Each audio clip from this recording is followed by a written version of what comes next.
throughout your career in news and CBS Reports and on 60 Minutes, you have a staff of people you work with. Yes. And did you always trust them? And, or was this something where there was a kind of a vetting you normally did, and this was like a one situation where you didn't? No, much the former.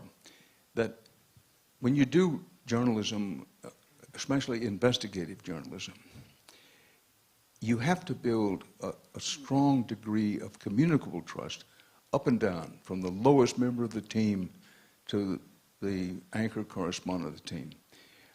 Otherwise, you have no real chance of doing quality work of integrity.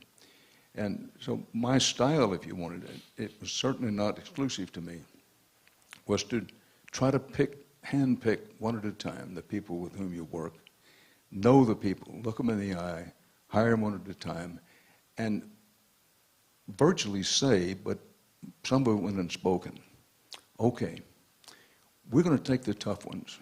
We want the tough ones. We want to go after those stories that other people may hesitate to go after. But here's what's required. We have to hold ourselves together going into it as a team, loyal to one another, trusting one another. No matter how rough things get over the story. This is long before we did this particular story. You were asking about what the approach was. And we hold together while we're doing it, and then afterward, when we have to face the furnace and take the heat, and if you take the tough ones, you're going to ask the tough questions, you're going to try to find out those things that powerful people don't want the public to know, you know you're going to have to take the heat. Yeah. But They're going to fight back. It's key that you trust one another. So the answer to your question, it was always build a team built on trust and mutual loyalty, and hold yourself together.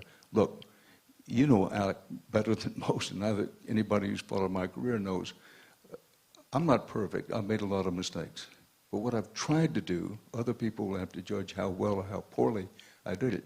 You know, I've tried to be a pull no punches, play no favorites, lifetime reporter who's loyal to the people he works with, supports the people he works with.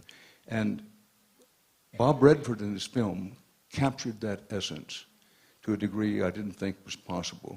And my gratitude runs really deep to him for doing that. And I want to say that the mistakes you made in terms of the subject of the film, though they may be, that I, for one, when I think of you as someone who your integrity and what you've done with your life for the last 50 plus years infinitesimally outweigh the mistakes that you've made.